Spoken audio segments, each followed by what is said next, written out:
በሚቀድሱባት ሰዓት ምክንያቱም ለምን ከቤተልሔም ይመጣሉ ህብስቱን ይዘው በመሶበ ወርቅ። መሶበ ወርቅ የእመቤታችን ምሳሌ ነው። አንድ ላይ ሁሉም ሰው ያዜማል። አንቲ ውእቱ መሶበ ወርቅ ይላል። አንቺ ንጹሕ የወርቅ መሶብ ነሽ ይላል። በውስጥ ያለው ደግሞ ህብስቱ ማን ነው?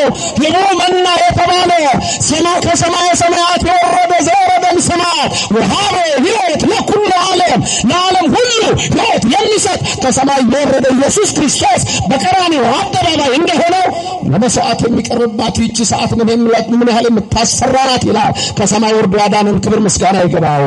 ኢየሱስ በቅዳሴ መጠን ፍርምት ዛቲ ዕለት ወጽብት ዛቲ ሰዓትን ተባት የወርድ መንፈስ ቅዱስ መልዕልተ ሰማያት ወይጼልሎ ለዝንቱ መስዋዕት ወይ ቅድሶ።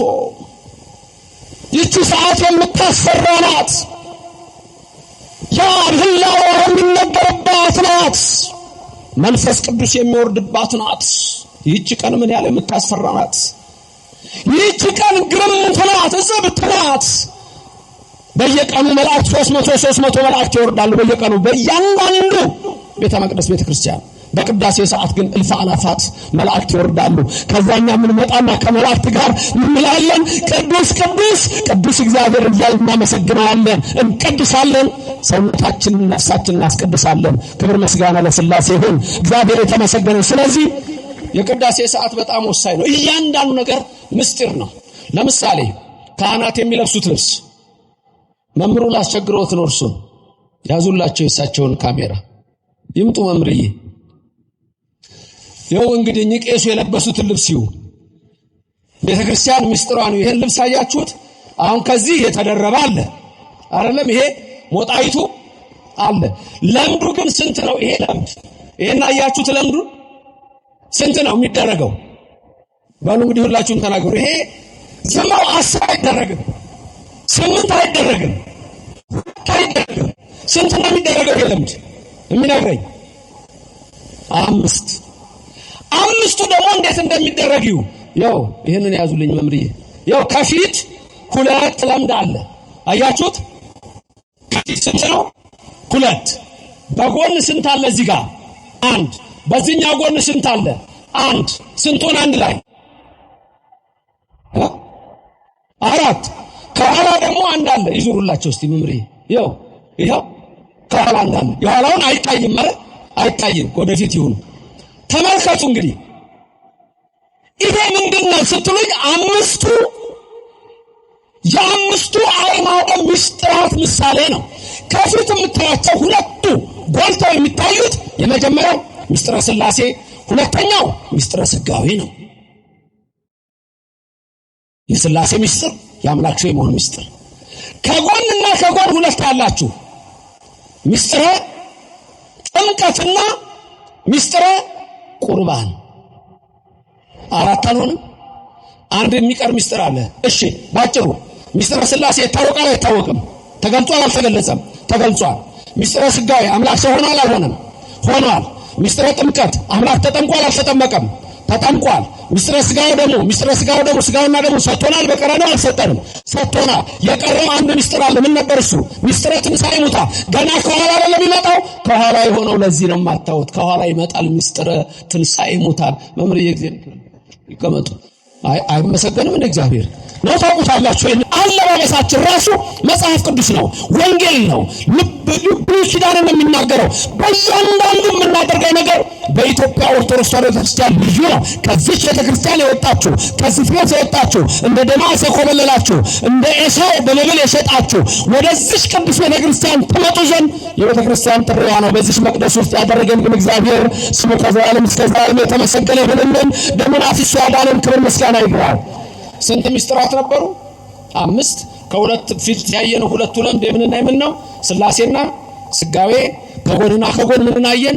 ጥምቀትና ቁርባን። ኋላ የሚመጣው የቀረው ምንድነው? ትንሣኤ ሙታን።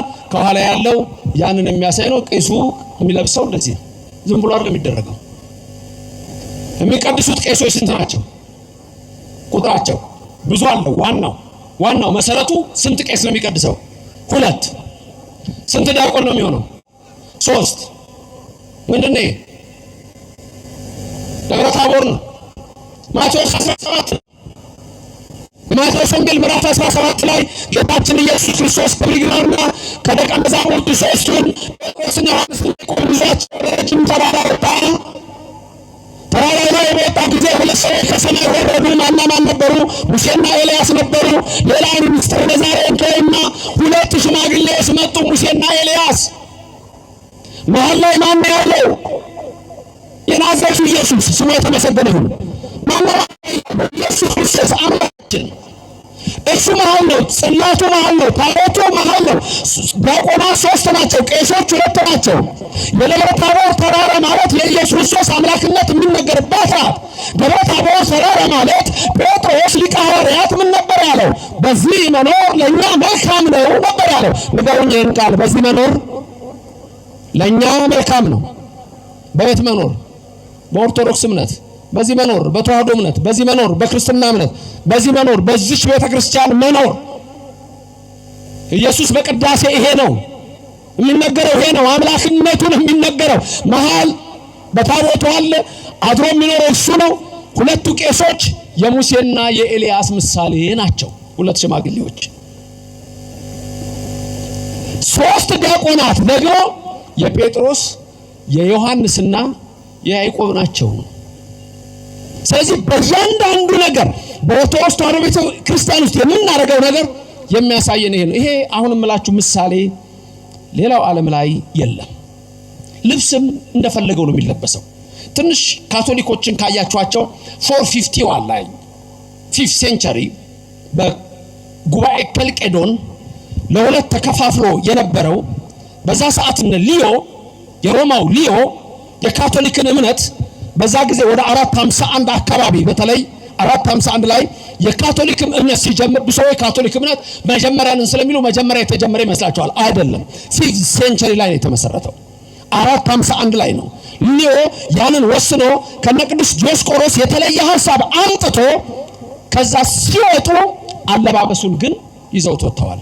ስለዚህ እንደኛ እንደ ኢትዮጵያ ኦርቶዶክስ ተዋህዶ ቤተክርስቲያን 5 ለምድ የትኛውም ዓለም ላይ አታገኙ። ይሄን የምታገኙት በኢትዮጵያ ኦርቶዶክስ ተዋህዶ ቤተክርስቲያን ብቻ ነው። ክብርም ምስጋናም ለሥላሴ ይሁን። እያንዳንዱ ነገር ቅዳሴያችን፣ በነገራችን ላይ ቅዳሴያችን ላይ ነገረ መለኮት ነው። ሁሉ ነገር ነገረ መለኮት ነው። በቅዳሴ ሰዓት ለምሳሌ ቅዳሴ ላይ ገድል አናነብም፣ ቅዳሴ ላይ ድርሳን አናነብም። ቅዳሴ ላይ መጽሐፍ ቅዱስ 5 ጊዜ ይነበባል። መጽሐፍ ቅዱስ 5 ጊዜ ይነበባል። አንድ በዜማ ከመዝሙረ ዳዊት ይነበባል። 1 2 ዲያቆኑ የመጀመሪያው ከጳውሎስ ያነባል። ሲያነብ ፊቱን ወዴት እንደሚዞር አይታችሁ ከሆነ ሲዟዟሩ ዲያቆናቱ ዝም ብሎ እንዳይመስላችሁ፣ ቲያትር የሚሰራ እንዳይመስላችሁ። እያንዳንዱ ነገር ምሳሌ አለ። ለምሳሌ ገባሬ ሰናዩ ዲያቆን ሲያነብ ፊቱን ወደ ምዕራብ ያደርጋል። ምክንያቱም የጳውሎስ ሀገረ ስብከቱ በምዕራብ ነበር ይላቸዋል። በእያንዳንዱ ምስጢር አለ።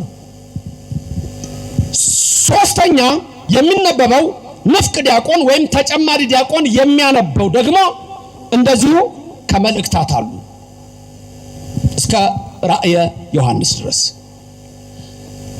አራተኛ ደግሞ የሚነበበው ግብረ ሐዋርያት ነው። የሐዋርያት ሥራ ነው የሚነበበው። እሱን የሚያነበው ደግሞ ንፍቁ ተጨማሪው ቄስ ተራዳኢው ቄስ ነው። አምስተኛ የሚነበበው ወንጌል ነው። ወንጌሉ ሲነበብ ከሱ ቀድሞ እንዳልኳችሁ ምስማኩ 5 ጊዜ ይሰበካል። 5ኛው ይደረባል። ኢየሱስ በቅዳሴ ረቂቅ ምስጢር ይነግራቸዋል።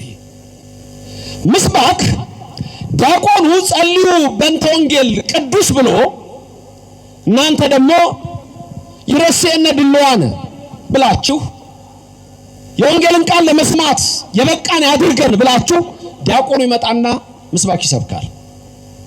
ምስባክ ሲሰብክ እርግጥ አንዳንድ ጊዜ 3ቱም ዲያቆናት አብረው ይላሉ፣ አንዳንድ ጊዜ አንዱ ዲያቆን አብሮ ብቻ ይላል።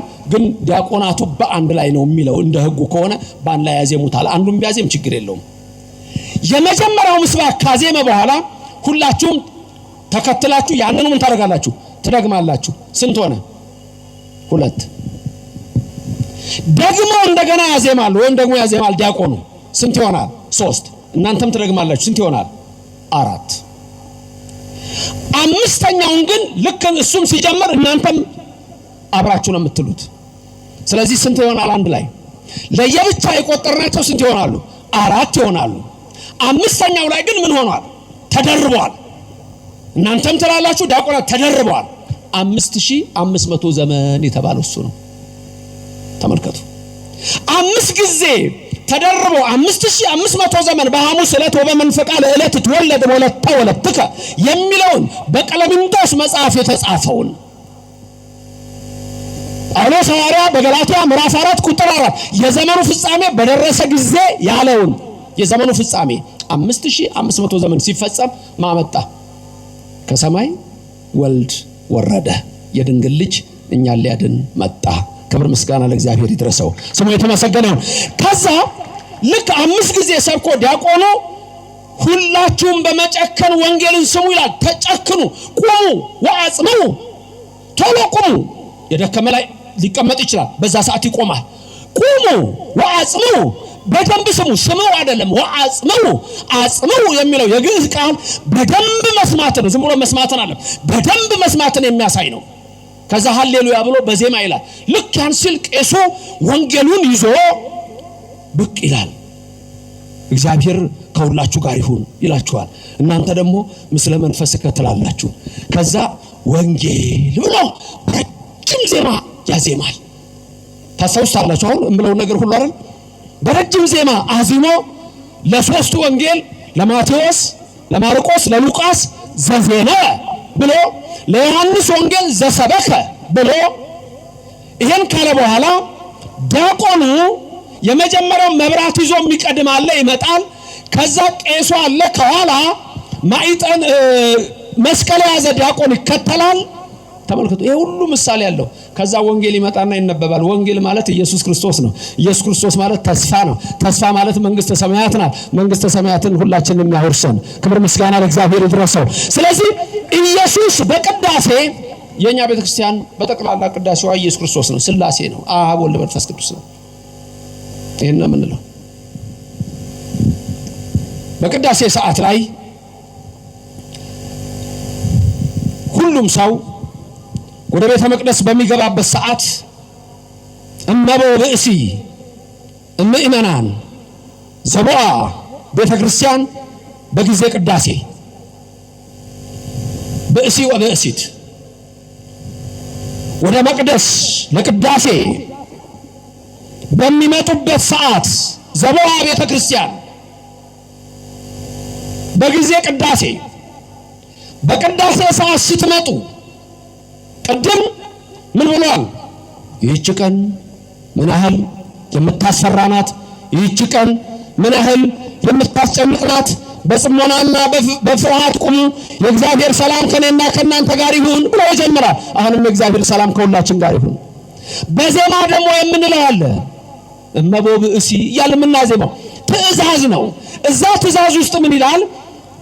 ዘቦአ ቤተ ክርስቲያን በጊዜ ቅዳሴ ወይሰማ መጻሕፍት ቅዱሳተ ወይተአገሰ እስከ ይፈጽሙ ጸሎተ ቅዳሴ ወይተመጠወ እምቁርባን ይሰደድ እምቤተ ክርስቲያን። ይሄ ትእዛዝ ነው፣ አስደንጋጭ ነው።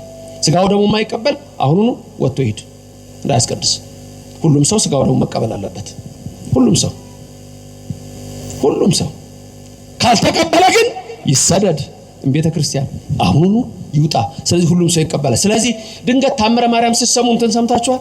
ዛሬ በዚች ቀን ስጋው ደግሞ መቀበል ያልተቻለው ሰው ቢኖር ታምሯን ሰምቶ ቢሄድ እንደተደረገ ይሆንለታል፣ ይደረግልኛል ብሎ በማመን ቢሰማ ይላል። ትዛላችሁ ይሄ ቃል። ያ ማለት ሁሉ ጊዜ ሳትቀበል ሂድ ማለት አለ። የዛን ቀን ለመቀበል መተ ምክንያት ቢከለክል ግን አትጨነቁ፣ ከሷ ነው ሰው የሆነውና እመብርሃንን አማላጅ አድርጋችሁ ያዙ። ስለዚህ ወደ ቅዳሴ ስትገቡ መጽሐፍት ቅዱሳትን መስማት። እነዚህ መጽሐፍት ቅዱሳት አንድ ቅዳሴው ራሱ ነው። ሁለት እነዚህ የሚነበቡትን መጽሐፍት ምስጢራቸውን መረዳት ያስፈልጋል። ወይ ታገሰ እስከ ይፈጽሙ ጸሎተ ቅዳሴ። ጸሎተ ቅዳሴ ሳልቅ ሰው ወደ ቤቱ አይሄድም። ለምን? አንደኛ ስጋው ደግሞ አለ መጨረሻ ላይ። ከሁሉም በላይ ደግሞ መጨረሻ ላይ አንድ ቃል አለች። እሷን ሳትሰሙ እንዳትሄዱ ማለት። እሷን አቋርጦ እርግጥ የታመመ ሰው ወይም ሌላ ችግር ያለበት ሊወጣ ይችላል።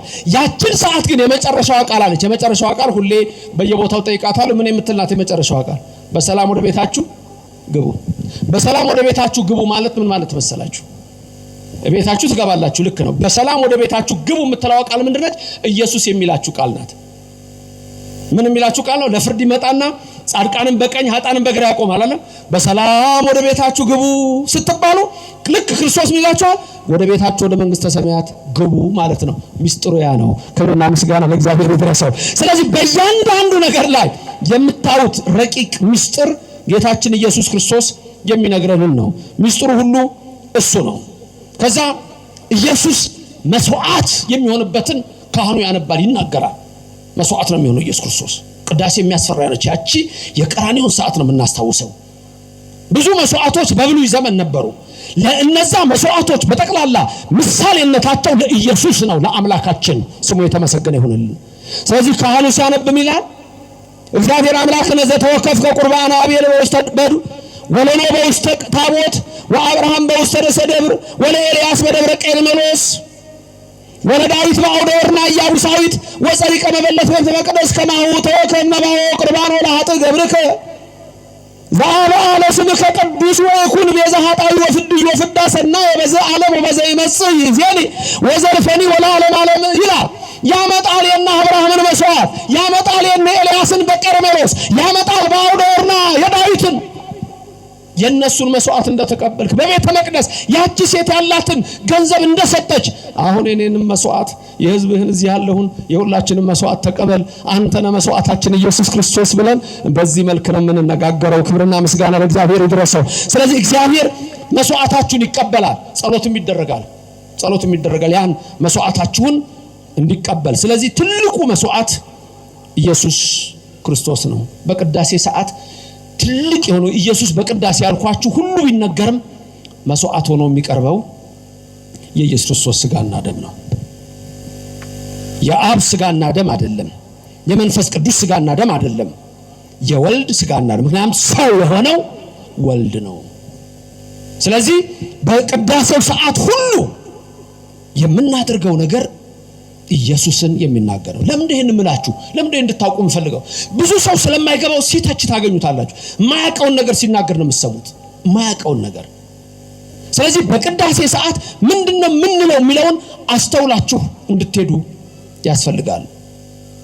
ምንናገረው በጠቅላላ የአምላካችንን የኢየሱስ ክርስቶስን ሥጋና ደም በቀራንዮ አደባባይ የሆነውን ነው። ሥጋው ደግሞ ከመቅረቡ በፊት እግዚኦታ እንላለን። ካህኑ መጀመሪያ በአብይ ዜማ ስንት ጊዜ ነው የሚለው? በአብይ ዜማ 3 አንዳንዴ፣ ከዛ በሌላ ንዑስ ዜማ 3 ጊዜ 5 ይላል። ከዛ በመጨረሻ 2 ጊዜ አንዳንዴ ብቻ እግዚኦ ማርነ ክርስቶስ ይላል። ላስታውሳችሁ የመጀመሪያው የአብይ ዜማ ላይ 3 ጊዜ እግዚኦ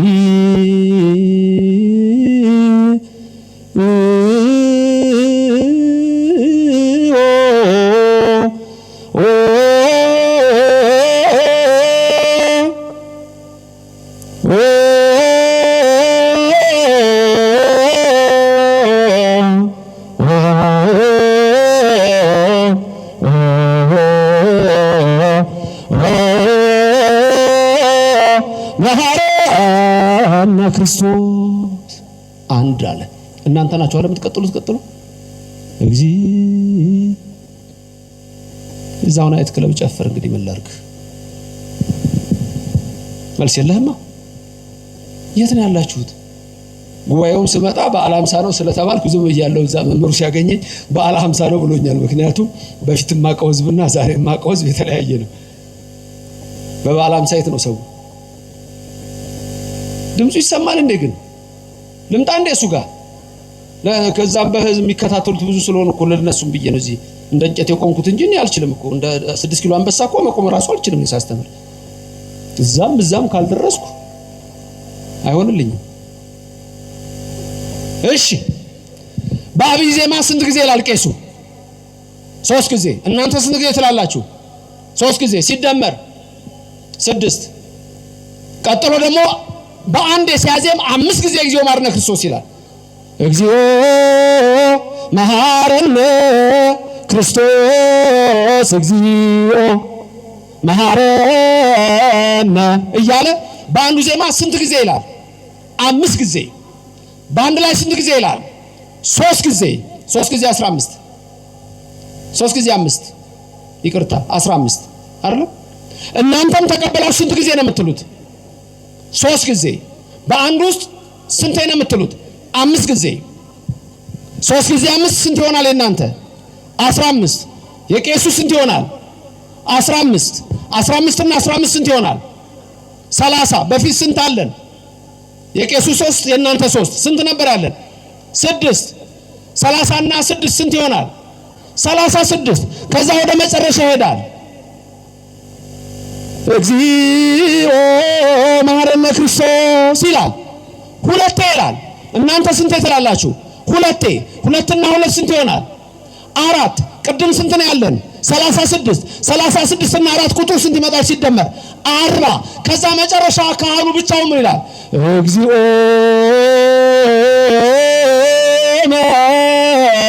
መሐረነ ክርስቶስ ይላል።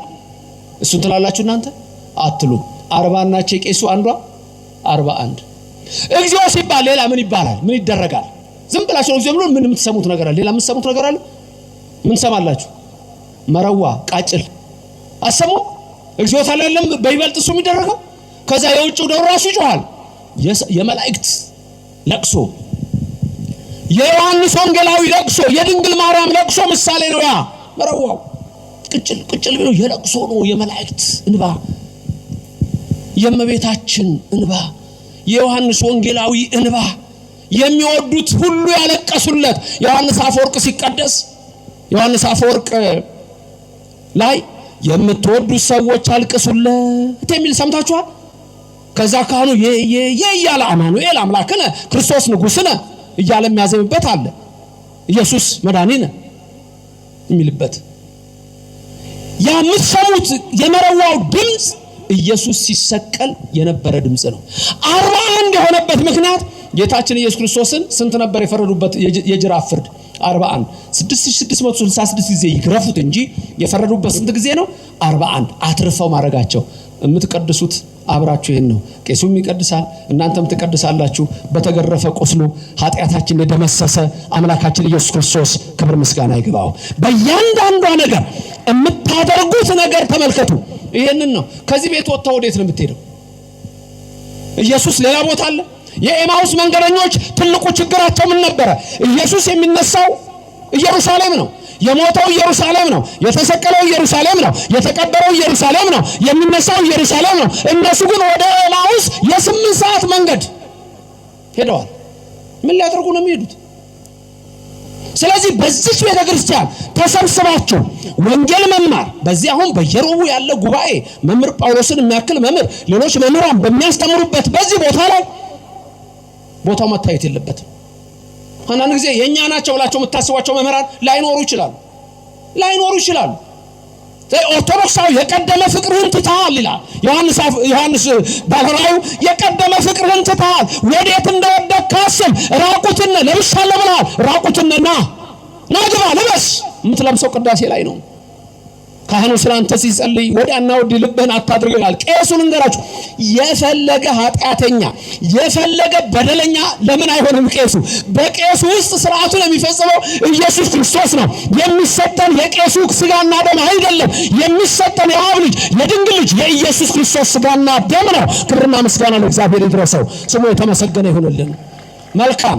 ኢየሱስ በቅዳሴ ትምህርቴን እያጠቃለልኩ ነው። ኢየሱስ በቅዳሴ እግዚኦታ ካልን በኋላ ወዲያው ካህኑ ያሳርግና ወዴት ነው የሚኬደው? ወደ ቁርባን። በቃ ይሄ ነው ቅዳሴውን ትልቅ የሚያደርገው። ከዛ ምን ተወረደ ይባላል። የሚያቅሰው አለ ይሄን። ካህናቱ ከውስጥ ስጋውና ደሙን ይዘው ሲመጡ ህዝቡ ደግሞ ከዛ ሆኖ ምን ተወረደ ነው የሚባለው? ሰምታችሁ ታውቃላችሁ? ድርገት ሲወርድ የሚላል አለ ብዙ ድርገት ሲወርድ። ድርገታት የሚለው ራሱን የቻለ ሌላ ምስጢር አለው። ስለ ፈለካት ስናነሳ ነው። ስለ ነቃነቃት ስናነሳ ነው። ስለ መዋረ ከዋክብት፣ ስለ ሙፃ ነፋሳት ስናነሳ ነው። ድርገታት ምንላቸው ስለ መላእክት ሲናነሳ በእርግጥ ሚስጥሩ አንድ ነው። በሰማይ ያሉ መላእክት ድርገታት የሚላቸው አሉ። መኳንንት ስልጣናት የሚባሉ በላይ ያሉ አሉ። የመላእክትን አንድነት የሚያሳይ ነው። ስጋው ደግሞ ሲወጣ ልብ በሉ ተሸፍኖ ነው የሚወጣው ወይስ በግልጥ ነው እንደዚህ የሚወጣው? ምን ሆኖ ነው የሚወጣው? ማያቃለ እንዴ ነው ተሸፍኖ። የትም ዓለም ከኢትዮጵያ ኦርቶዶክስ ተዋሕዶ ቤተክርስቲያን ውጪ የሰማችሁ ነው። የትም ዓለም ከኢትዮጵያ ኦርቶዶክስ ተዋሕዶ ቤተክርስቲያን ውጪ ስጋው ደግሞ ተሸፍኖ አይወጣም። ታዲያ ለምን ሸፈነ? ሚስጥሩ ምንድነው? እህት አብያተ ክርስቲያናት የሚባሉት እነ ግብጽ እንኳን አይሸፍኑም። ግብጽ ስርዓቷ የጠፋባት የነደደች የጥንት ሰዶምን የመሰለች ከተማ ናት። አርአይ አድርገ ስትንቀሳቀስ ይደንቀኛል ግብጽን። ያኔ እኮ ግብጽ ብለን በቅዳሴውም ስርዓተ ግብጽ ምንለው እኮ ጥንት በነበራት ነው እንጂ ዛሬ ባላት አይደለም። ከካቶሊኩ ጋር ተጋብታለች። የጥንቱ ተረስቷል፣ ተዘንግቷል። የቀደመው ክብር የለም። ብዙ ቅዱሳት ገዳማት አሉ፣ እንሳለማቸዋለን። በዛም ያሉ አባቶች በረከታቸው ይድረሰን። ከዛ ውጭ ግን ለኢትዮጵያ ቤተክርስቲያን ፍጹም አብነት ሆና የግብጽ ቤተክርስቲያን አትነገርም። ስጋው ደግሞ ሌላ ቦታ በግልጽ ነው የምታዩት። እንዲሁ እያደረጉ ይወጣሉ። ሚስጥሩ አልገባቸውም። ኢየሱስ በቅዳሴ ስንልኛ ኢየሱስን ነው የምንሰብከው። ልብ በሉ ካህናቱ ሲወጡ ስጋው ደግሞ ይዘው ዲያቆናቱም አብረው ልክ ሲወጡ እናንተ ምን እንደምታረጉት የመጀመሪያ ልክ ስጋው ደግሞ ሲወጣ ምን እንደምታረጉት እንጨት እንደው አጠቃጠነ የምትለው ትሰግዳላችሁ። ሁሉም ሰው አይደል ልክ ሲደወል ደወሉ ሲጮህ ስጋው ደግሞ ሲወጣ ሁሉም ሰው ምን ይሆናል? ድፍት ይላል። ከውስጥ በአማረ ልብሳቸው ካህናትና ዲያቆናት ይወጣሉ። ሲወጣ ስጋው ደግሞ ተሸፍኖ ከብሮ ነው። ልዩነት ኦርቶዶክሳዊ ከሌላው ጋር በሌላው አዳራሽ ጭራሽ መታሰቢያንም የሚባለው እንጂ ስጋው አማናዊ ደሙ አማናዊ ተብሎ አይደለም። ልብ በሉ ልሰዳችሁ ቀራንዮ ጌታችን መድኃኒታችን ኢየሱስ ክርስቶስን በሰቀሉ ሰዓት ልብሱን ገፈው ቀይ ግምጃ አልብሰው የሾህ አክሊል ደፍተው በጥፊ እየመቱ ቀራንዮ መስቀል ላይ በሁለት ወንበዴዎች መሃል ሰቀሉት። ልክ 6 ሰዓት ላይ ሲሰቅሉት ልብሱን ገፈፉት። ዮሐንስ አፈወርቅ ምን አይነት ትዕግስት ነው የሚለው ይሄንን ነው። ቀንድ ያለው የማይዋጋ በግ ለመላእክት የክብር አክሊል የሚያቀዳጃቸውን እሱን የሾህ አክሊል አቀዳጁት። አዳምን በገነት ውስጥ የፈለጉ እግሮች ዛሬ በቀኖት ተቸነከሩ። አዳምን የሰሩ እጆች ዛሬ በመስቀል ተቸነከሩ እያለ የሚያደንቀው ይህንን ነው። 6 ሰዓት ላይ ክፎች አይሁድ ልብሱን ገፈፉት፣ እርቃኑን ሊሰቅሉት። ልክ ልብሱን ሲገፉት ግን የአምላክ እርቃን አልታየም። አንድ ድንቅ ተአምር ተደረገ። ፀሐይ ወዲያው ጨለመች፣ ጨረቃ ደም መሰለች፣ ከዋክብት በጠቅላላ ወደ ምድር ረገፉ ይላል። ይህን ድንቅ ያደረገ የኔና የናንተ አምላክ ክብርና ምስጋና ይግባው። ልብ በሉ እንግዲህ ያቺ ሰዓት ሐሙስ ማታ ምን ነበር ያለው ጌታ? ይሄ ስጋዬ ነው ነገ የሚሰቀለው ለአዲስ ኪዳን ስርየት፣ ይሄ ደሜ ነው ነገ የሚፈሰው ለሐዲስ ኪዳን ስርየት፣ ከዚህ ብሉ ከዚህ ጠጡ አለ። ስለዚህ ያቺ ሰዓት ምንድናት? ከቀኑ 6 ሰዓት ናት። ጌታ ሲሰቀል ልብሱን ሲገፉት ፀሐይ ምን ሆነች? ጨለመች። ጨረቃ ምን ሆነች? ደም መሰለች። ከዋክብት ምን ሆኑ? ረገፉ። ፀሐይ ካህናት ናቸው፣ ቄሶቹ ናቸው። ፀሐይ ጨረቃ ዲያቆናት ናቸው። ስጋው ደግሞ ምን ሆኖ ነው የሚወጣው ብያችኋለሁ? ተሸፍኖ። እንዳይሁድ የኢትዮጵያ ካህናት አይገፉትም። ለላይ ዛሬ እንደ አይሁድ ይገፉታል። በእኛ ዘንድ ግን ከብሮ ለብሶ የሚገባው አይምሮ ለቦ የሌላቸው ፀሐይ፣ ጨረቃ፣ ከዋክብት የፈጣሪያችን እርቃን አይታይም ብለው ብርሃናቸውን ከለከሉ። ዓለም ጨለማ ሆነ። ስለዚህ ያ ለብሶ የሚወጣው የክርስቶስን ሥጋና ደም ፀሐይ፣ ጨረቃ፣ ከዋክብት ሰግደው ብርሃናቸውን እነሆ ነፍገው ያ ስቅለት እንደተፈጸመ ዛሬ ሥጋው ደሙ ሲወጣ በእኛ ዘንድ ተሸፍኖ ነው የሚወጣው። እንደ አይሁድ አንገፍህም ነው የምንለው። የኦርቶዶክስ ምእመናን ካህናትና ምእመናን ምን ያህል የታደልን መሆናችንን በዚህ ተመልከቱ። ክብርና ምስጋና ለእግዚአብሔር ይድረሰው። ኢየሱስ በቅዳሴ በእያንዳንዱ ነገር የምናነሳው የእሱን ሕማሙን፣ ስቅለቱን፣ ሞቱን፣ ትንሣኤውን፣ ዳግም ምጽአቱን ነው። እሺ እናንተ ምን ልትሆኑ ነው? ፀሐይ ካህናት ናቸው ቄሶቹ፣ ጨረቃ ዲያቆናት ናቸው። እናንተ ምንድናችሁ? ከዋክብት። እኔ ትምህርቴን ሲጀምር ብዙ ጊዜ ከዋክብት ምእመናን ልል ይችላል። የቤተክርስቲያን ጌጦች የሚል እላለሁ። ይሄ ሁሌ የምትሰሙት ነው። ከዋክብት እናንተ ናችሁ። እሺ ከዋክብት ምንድነው ያደረጉት? ጌታ ሲሰቀል 6 ሰዓት ልብሱን ሲገፉት ምን አደረጉ? ወደ ምድር ረገፉ ማለት ሰገዱ ማለት። እናንተ ከዋክብት ስለሆናችሁ ልክ ሥጋው ደሙ ሲወጣ ምን ታደርጋላችሁ ማለት ነው? እንደ ከዋክብት ትሰግዳላችሁ ማለት ወደ ምድር ትደፉለታላችሁ። ለማን ነው የምንሰግደው? የአምልኮት ስግደት ለኢየሱስ ክርስቶስ ለእግዚአብሔር ብቻ። ስሙ ለዘላለም የተመሰገነ ይሁን። አምላኬ ብለን የምንሰግደው ፈጣሪ ብለን የምንሰግደው ለእግዚአብሔር ብቻ ነው። አምላኬ ብለን የምንሰግደው ፈጣሪ ብለን የምንሰግደው ለኢየሱስ ክርስቶስ ብቻ ነው። ይህን ስግደት ለድንግል ማርያም አንሰግድም፣ ለሚካኤል አንሰግድም፣ ለገብርኤል አንሰግድም። ለድንግል ማርያም የሚሰግደው ስግደት የጸጋ ስግደት ነው። አዎ እንሰግድላታለን። ገብርኤል እንደሰገደላት እንሰግድላታለን። ኤልሳቤጥ እንደሰገደችላት እንሰግድላታለን። ዘካርያስ እንደሰገደላት እንሰግድላታለን። እኛም ድንግል ማርያምን ሰላምታ ላንቺ ይገባል ብለን የጸጋ ስግደት እንሰግድላታለን። ወላዲተ አምላክ ብለን ክብርና ምስጋና ለእግዚአብሔር ይድረሰው።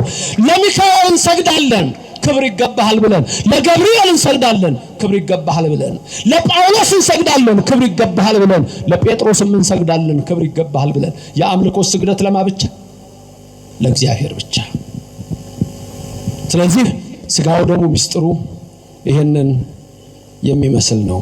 ስለዚህ እግዚአብሔር እኛን በረድኤቱና በቸርነቱ እንዳይለየን የእሱ ቅዱስ ፍቃድ ይሆንልን።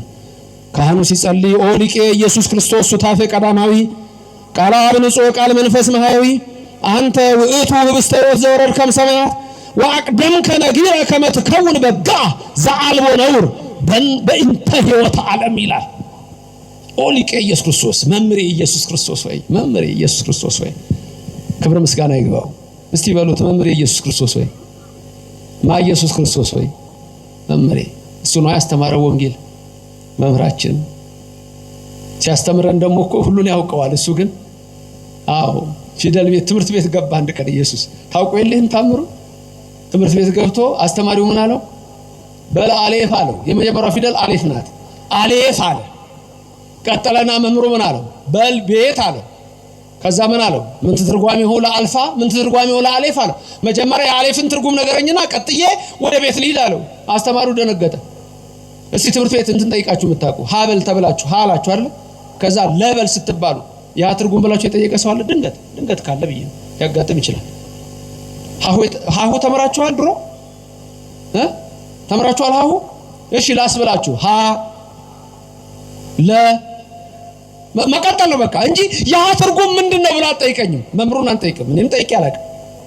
አሌፍ ቤት ጊሜል የሚለው ህቡ ስም ነው። አዳም በገነት ውስጥ ይጸልዩ የነበረው 22ቱ አሌፋት። አዳም እዛ በለስን ሲበላ ሔዋንም 22ቱ አሌፋት ከውስጡ ጥፍት አለ። በቃ ይሄ አልዛይመር እንደሚባለው ህመም ማለት ነው። ጥፍት አለበት።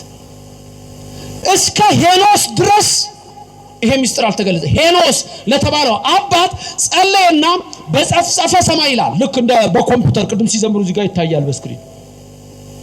በጸፍጸፈ ሰማይ ለሄኖስ 22ቱን አሌፋት አሳየው።